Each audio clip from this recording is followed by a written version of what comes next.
We have Teresa Wright. Sorry. She's the founder of Transcend Advisory Group. And she brings more than 20 years of leadership experience in nonprofits and higher education, and previously worked with the Gwinnett Coalition. And I'll hand it over to Teresa. Well, hey everybody, let me get my little situation switched here. Okay, can everyone see my screen? Yes. Okay, very good. I'm so excited to see some familiar faces. I've missed you guys so much, and I've had a little bit of an adventure this past year, which I'm happy to talk about later. But as you heard, I'm Teresa Rates. I am the founder of Transcend Advisory Group, which is a full service grant writing and management organization, and I'm happy to talk more about that later. But we got a lot to cover, so let's jump right in. First of all, you heard about me. I have introductions. I didn't know how many people were going to come today, so I didn't know if we had time to do introductions, but you all know each other, so I will not have us go around the room. Just a few housekeeping items. First of all, you will get a copy of these slides, a copy of the notes, like a handout from my presentation today. And also I'm going to be referring to something called a decision matrix that I've created that I will also give you a copy of. Audrey has those, and she should be able to distribute those to you. Those are for you to use as you see fit. I just ask that you give me credit if you use them in any way outside your organization. You know this is being recorded. Please interrupt me as I'm talking to clarify. If I lapse into jargon or I'm saying something that you don't know what I'm talking about, please come off mute and interrupt me so that I can clarify, because I don't want you to be confused. And when you start talking about anything federal, there's a lot of acronyms and that kind of stuff. So please let me know. Also, just one little other housekeeping note, my chief purring officer, my cat, sits below me, and you may see a tail pop up. There is no way around this. If you know you have a cat, you know they do what they want to do. So if you see a tail pop up, I'm not being invaded. Okay. So all right, so let's get started. So the purpose of our conversation today is to give you an understanding, to increase your understanding of any changes that you may or may not be aware of in the federal grant world. In a second, I'm going to ask you about what your experience is with federal grants. If you haven't been paying attention much to the grant part of what's happening with this administration, there's been a lot of changes. So that's what we're going to go over today. I am going to hopefully provide you with a checklist of things you can walk through with your organization if you're trying to decide if you should apply to some of the grant opportunities that are out there through the federal government. But one caveat, I cannot give you legal advice. And I'm happy to answer any and all questions, but I won't go outside my area of expertise. So you're going to hear me say, please consult legal advice multiple times through this presentation. So just to make that clear. All right. So just real quickly, if you could come off mute, I think we have enough. We can do this. Can you tell me what your experience is with federal grants? Have you applied? If you've applied before, have you applied in 2025? Can you let me know about that? Maybe in the chat. And I cannot see the chat. So with my current presentation, so can someone with Resilient Georgia let me know? It doesn't look like anyone has put anything in the chat yet, but folks might be typing. Okay. Sarah said applied before successfully and in the midst of writing 3 right now. Oh, gosh. And she's in Middle Georgia, Macon. Kim Clifton with Coastal Georgia, limited experience with federal grants. Julie Miller, I've written several federal grants, but have had mixed results. Miss Irene put, we have not applied in 2025, but have applied in the past with another organization. Limited experience with federal. Lena with Resilient Communities of East Georgia and Augusta. She said, I'm subbing in for East Georgia and I'm unfamiliar with the experience. I don't know if they've had any experience with applying for federal, but I might be wrong. So kind Joanna, it sounds like yeah, I'm mixed. Okay. So I asked that because it helps me understand kind of where to pitch things. I don't want to tell you things you don't already know, but because we have kind of a mixed group here, I'll try to keep it at the kind of intro level, but please feel free to let me know if I need to adjust that. Okay, so mainly what I'm going to be talking about today is an executive order from President Trump called Improving Oversight of Federal Grant Making that came out in August. As you know, if you have been paying attention at all, there have been literally hundreds of executive orders. So there may be other things about grants, but this is the main one that has caused a lot of changes in the federal grant world. So that's going to be what we're focused on today. Otherwise, we could take hours to talk about all the other ways that the administration is affecting nonprofits. There's some specific language that is included in there. I like to have minimalist slides, but I felt like this language was important, so we're going to have a little bit of story time.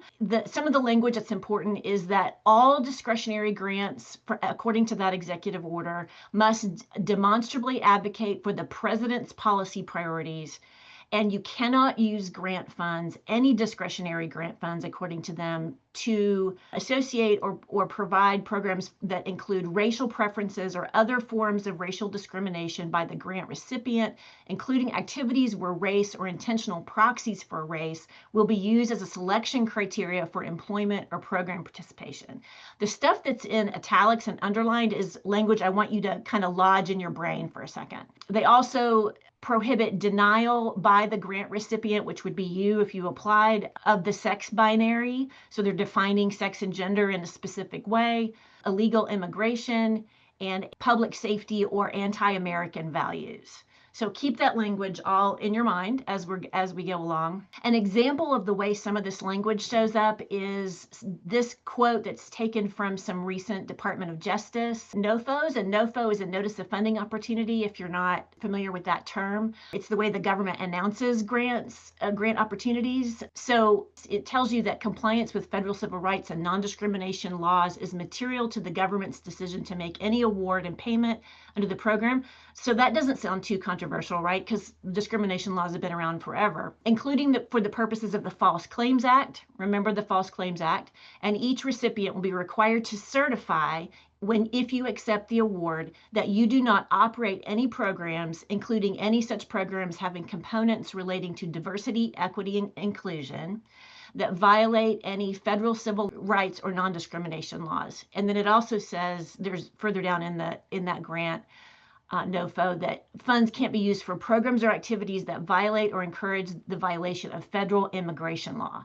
Well, you may read that and think, well, no big deal. Like, we're not smuggling people into the country. We're not, doing some things, but the devil, as they say, is in the details. So what does that mean? The one thing that has not changed, or one of a few things, is that the federal discrimination laws still apply. It has always been, as far as I can find, always been in NOFOs that you have to agree to not discriminate under federal anti-discrimination law. So those protected classes are still protected classes. Executive orders can't change laws, and so that's something that still applies. But this administration is using some terminology in ways that we haven't really been able to drill down into what they mean, and they seem to be using the discrimination law language differently. Specifically, they never define DEI. You may have heard the term illegal DEI, but that no one has been able to come up with where DEI is defined, what they consider diversity, equity, and inclusion activities. There is an article, again, you'll get these slides, so you'll have this link to an article from Forbes, which is frankly speculation, but people got together when some of the stuff was first coming down and assembled a long list of words that appeared to be triggering denials or clawbacks or other problems with federal grants. So use that as just a guide. It's not definitive. It is not, because it did not come from the federal government. So this is just people getting together and pooling their resources and coming up with a list of words. They appear to be, what they mean by DEI appears to be any use of race, sex, or gender, or proxies that might point to those things as a way to target your services or as a requirement for getting services under a federal grant that's paid for by a federal grant. So discrimination law has always prohibited you from eliminating people from participating based on protected classes. This wording appears to turn that a little bit on its head and appears to prohibit organizations from using those protected classes as criteria for participation or for a way to focus your programs on target areas. So is that making sense? Do you see the kind of difference that I'm saying there? Okay. But again, this is all speculation because that part of the issue, the way these are working and why this is causing so much hassle and heartburn is these aren't defined anywhere. Also, there's language about encouraging violation of immigration law. That's also undefined. What that is generally being interpreted to mean is if you serve undocumented immigrants, then you are encouraging violation of immigration law, or it could be perceived that you are. So continuing what does this mean? You have to, when you apply for these grants, and for those of you who have applied recently, you know this, you have to certify your compliance. So they lay out the rules about we can't have any DEI stuff, we can't help illegal immigrants, and you have to certify that your organization is not doing that. Not just the program that's being funded by the grant, this is your organization. So there's speculation that there seems to be some evidence that they are looking at organizations entirely, not just what's paid for by the grant. In case you might be thinking creatively, and you might think, okay, we'll go in and we'll change some of our website language, and we'll kind of take the words DEI out, but we'll still do some of the same mission work. That is, in fact, prosecutable under the False Claims Act. False Claims Act prevents, among other things, fraud in grant making and grant receiving. And so they appear to be looking at nonprofits that are doing this or just changing the language but doing the same work. And they are threatening them, at least, with prosecution under the False Claims Act. I don't know of any court cases yet. I just know what they're saying that they will do. And the federal whistleblower protections apply. So, for example, if you had someone within your organization or a former employee who they could turn you in for doing this, if that makes sense. And they would be protected by federal law because they would be considered a whistleblower. So every organization, no matter what your size, has people that might have formerly worked for you that may or may not wish you well. So that's something to keep in mind. Another thing that is important to keep in mind is what are called termination for convenience clauses that have been sort of modified. There's been language for a long time in a lot of federal grants, I think the uniform guidance, around the ability of the federal government to cancel a grant. And from what I understand from experts who've been in this, doing this for decades and decades, have said those are extremely rare in the past, but the language was always in there for really unusual circumstances. Now the language has been changed a little bit so that allowing the federal government to cancel a grant once it's awarded if they believe that the grant itself no longer aligns with the policy priorities or, quote, the national interest. So you may have seen in the news this spring, some existing grants were clawed back. I think that's the language that they use. So they issued the grants. They have a signed agreement with nonprofits. And the Trump administration went back and said, yeah, you know what, we're canceling those. You're not going to get that. And in fact, we want some of that money back. So some of this language relates to their ability to do that. They want to maintain the ability to do that if in the future they change their minds about a grant and decide that it's no longer in their interest or in the national interest. Are you depressed yet? Is this like, I didn't tell you at the beginning. I was telling Audrey and folks that I'm going to be Debbie Downer, but I just want you to come Teresa, in. Yeah. I have a question. Sure. How do they define national interest? That's a great question. Anything that's in quotes is their language, and it is not defined anywhere. So it is completely up to them to define, them meaning the federal government and the administration.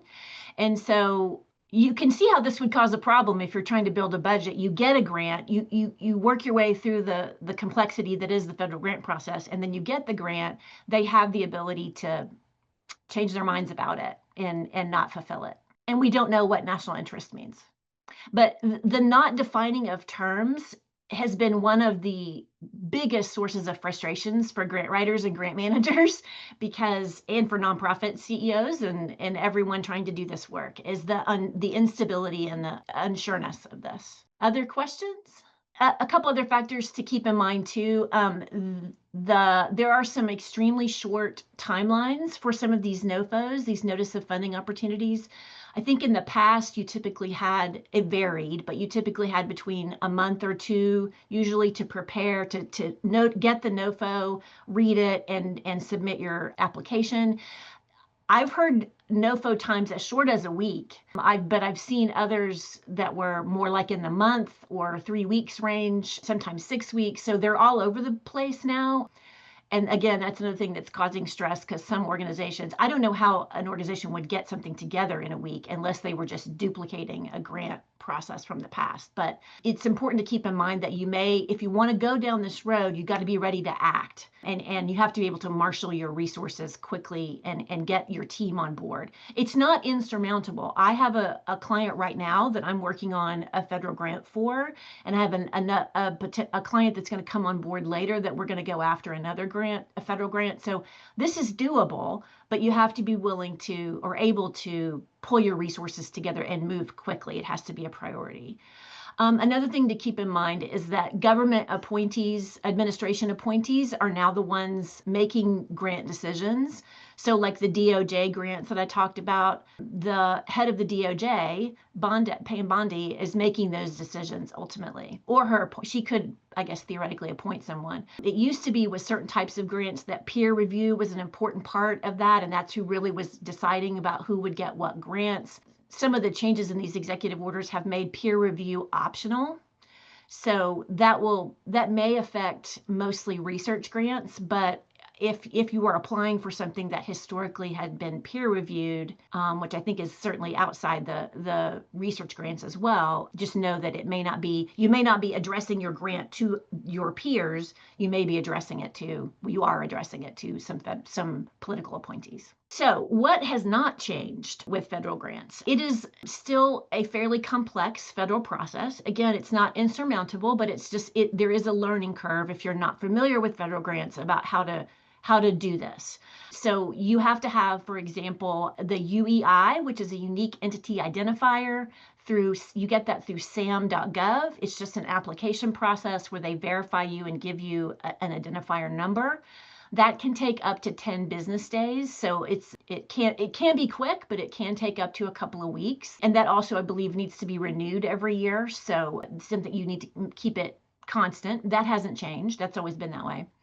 You complete the SF 424, which is sort of like a 3-page cover sheet for your grant application. That's done in another system, grants.gov. So that is another system to get logged into and you need to have a user ID and information for.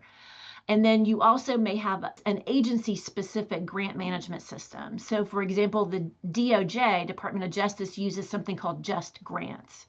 The Department of Education has another one. So there's 3 different layers there that you need to be prepared. And that, as far as I know, that has not changed. That's been that way for a while.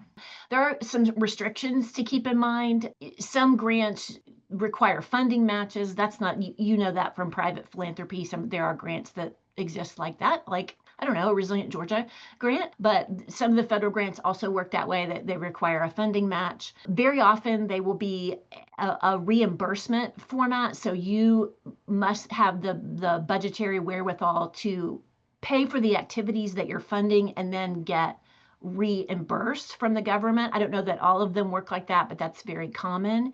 And then there are also different funding instruments. So some of them are just straight up grants that work the way a lot of grants work. There are other grants that are more like contracts. They're not procurement contracts, but they're called cooperative agreements. And they give you money to fund a particular activity, but the agency that's giving you the money will also expect to be significantly involved in the development of the activity itself. So let's say the grant was to develop a new training curriculum for childhood trauma and resilience. If the Department of Justice gave you that funding and it was a cooperative agreement funding instrument, that means that they expect to be significantly involved in the way you develop that. They're not just giving you the money and saying, go do your thing and report back to us, if that makes sense. So that's important to keep in mind. Those things, like I said, have always been the case. You just need to pay careful attention to the funding instrument and whether that meets your needs. And then every NOFO is going to have a key dates and times section. That's really important to pay attention to. I know a couple I was just reading the other day they had a series of deadlines, but you had to read and make sure you were understanding. They actually wanted you to apply before the deadline. I think that's just good grant practice, no matter where you're applying for a grant, is to apply before the deadline. But it's particularly important, I think, sometimes in the federal world. And they will state it in the NOFO, but you have to read it and pay attention to that. Teresa, Yes, ma'am. can I just add that if you're writing a federal grant for the first time, getting certified by SAM is important, and that may take a minute. So Yeah, people need- absolutely. yeah.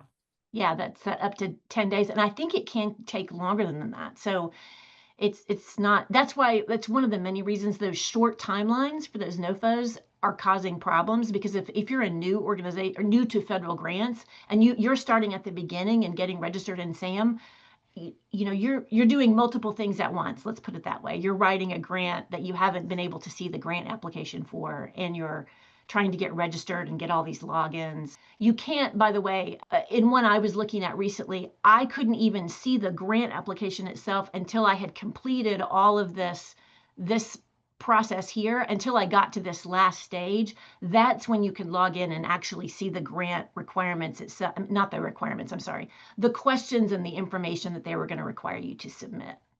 So it's complex. It's not insurmountable. People do it all the time, and y'all are very smart and can do it, but I just want you to know it's not a short process. So how do you decide? How do you decide, what to do especially if you're feeling a little overwhelmed? It's important, and I can't say this enough, find the NOFOs and read them very carefully. I always read them at least twice. Again, a recent one that I was reading, I caught something pretty important on the second read through, where I caught that only 10% of the funding for that particular grant could be used for a specific purpose that a client and that was the purpose the client wanted to use for. So the 10% was a deal breaker for them. They needed to use 70% of it for that particular purpose. And I didn't catch it until we read through the second time.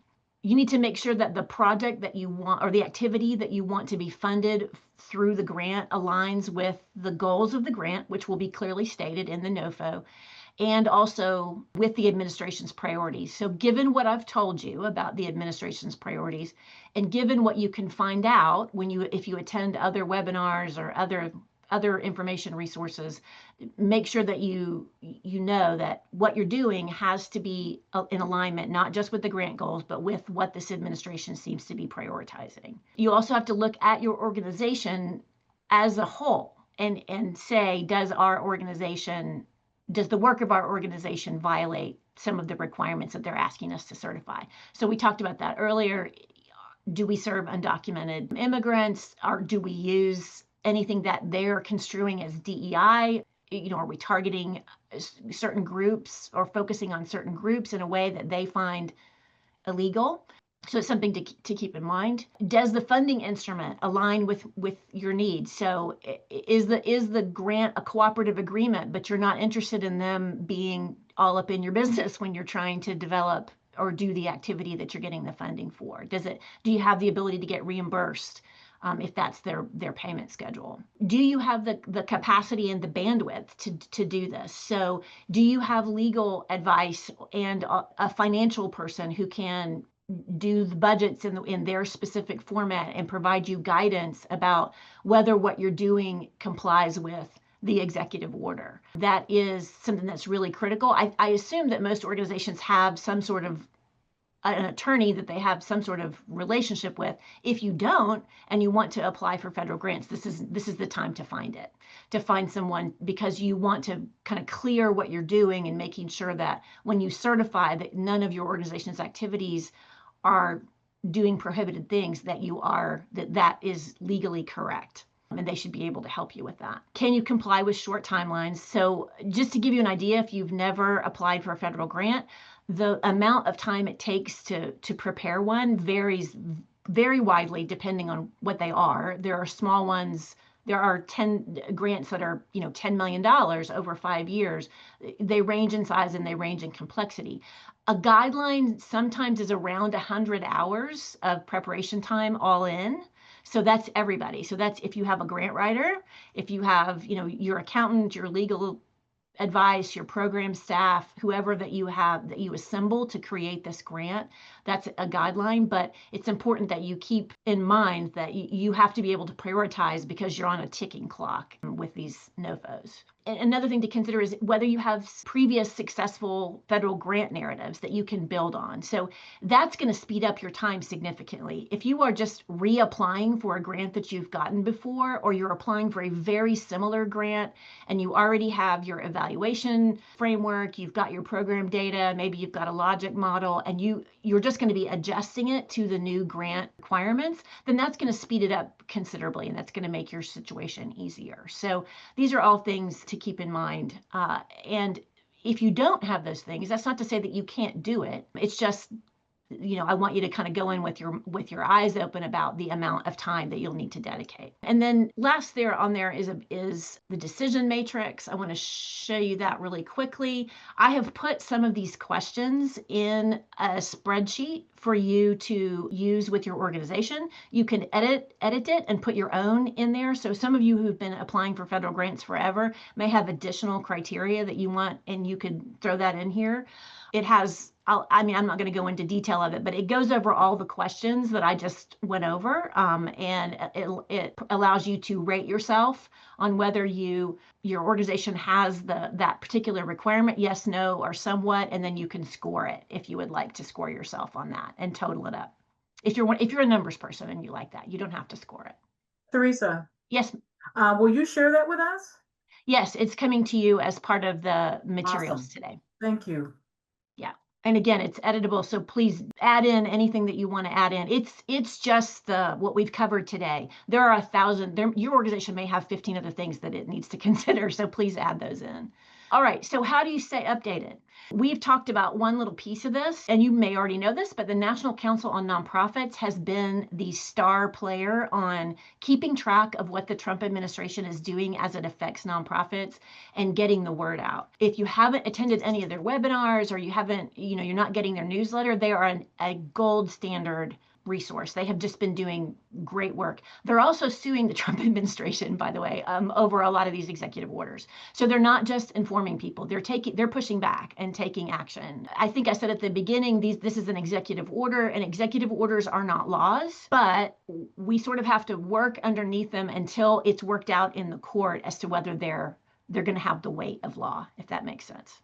So National Council on Nonprofits, the Gwinnett Coalition is the state organization that is the statewide member of the National Council on Nonprofits. So I think you can get all this information straight from NCN's website, but the Gwinnett Coalition is our Georgia representative to the National Council of Nonprofits. The Grant Professionals Association is also providing some occasional webinars. They do a monthly update on federal changes.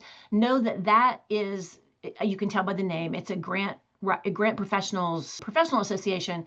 So it's going to be, their content is going to be aimed at grant writers, grant management, but I think it's really good for anybody. And the people doing the presenting about federal grants have been doing this for decades. So if it makes you feel any better, if you're feeling kind of bad about this stuff, the people who've been doing this for decades are going, we've never seen anything like this. So we're all going to figure it out together, but they do a great job. There is a charge for that. I believe the NCN resources are free. Grant Station is another one that has been doing a little bit of federal grant updating, not as much as the other two. Again, that is not a free resource. And then there are several others. I think Association of Fundraising Professionals is doing some stuff. You may have other professional associations that a lot of people are on this trail. So those are just a few to kind of get you started. So what else to do? Again, I would seek, if I were applying for these and I had never applied for a federal grant before, I would be running some of this by my legal counsel just to make sure, not an in-depth analysis, but just to make sure that everything I'm saying is legally defensible and that I'm okay.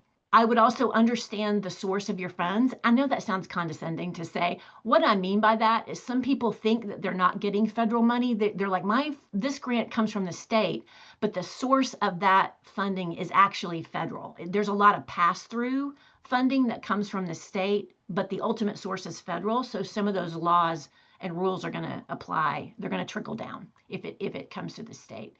Also, since we're in a government shutdown, I would say understand what that means for you if you have existing federal grants. So I've been told that the federal shutdown means that the program officers are not available during the shutdown. So organizations can't do drawdowns. So you can't go in and get your money that you're entitled to as reimbursement, that they're not available to answer questions.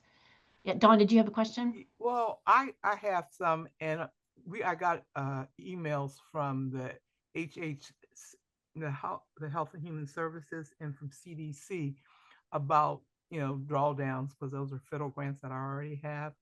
Yeah. And they said for now that you can draw down for Okay. grants that you currently have. So Okay, and I that- called then I called my the Criminal Justice Coordinating Council, who also I have a grant from, and she said that we still should be able to get our funding. So there's 3 federal grants that I have right now that I got letters from, saying that it may not, for now, that it's okay. So That's fantastic. I got that from yesterday. I was in a National Council of Nonprofits webinar on this, and they were saying no. So that's great to hear that I so look, actually- there's hope, y'all. Look. and actually after the shutdown, I was able to draw down money from the payment management system for one of my grants. That's great. I hope that continues. Yeah, they're not promising that it'll continue. It just depends on how long that shutdown's going to last. I did hear also before, because they knew the shutdown was coming, or they thought it was, and that a lot of these agencies, some of these folks are heroes, you guys. A lot of them just moved heaven and earth to try to put systems in place so that some of the funding wouldn't be interrupted. They're not at their desks, they're not available, but I think maybe, Dawn, I hope that that's what happened, is that they were able to set it up so that you could draw it down in the hopes that the government would be open back up. But National Council of Nonprofits is saying don't depend on they're saying no drawdowns during the shutdown. So if you have a federal grant, please check, just like Dawn did. And I actually have the letters that were sent. I'll be happy to share it with you. That said, No, that's amazing that they did that for you, and I'm so excited that's because it was very doom and gloom yesterday in that webinar. And also, last thing on here is I would tell Congress, if you're not already in contact with your member of Congress about what's going on, I suggest that you do. Obviously, this is your choice, but I think that people need to know about the impact of this. I think people in the general public, and probably in Congress too, drastically underestimate the employment impact of nonprofits not being able to do their work. They drastically don't understand the role that civil society, including nonprofits, have on providing services to constituents and helping life work. And so I would not be shy. I recommend not be shy about, letting them know about this is the impact that this shutdown is having on me, or that these changes to the grant world are having. So, other questions? I will stop my slideshow. I have a question. You know how many of our nonprofit organizations serve underserved communities? Mm-hmm. And I'm wondering how that shakes down, because sometimes those underserved communities break down racially, and Yeah. And a lot of folks who work with Family Connections, those are the communities that we're serving often, are underserved communities. So. Yeah, do you remember when I was kind of reading some of that very exciting federal language to you? Yep. I used the word proxy. So that's what they're getting at, is if you think, basically they're trying to tell us, if you think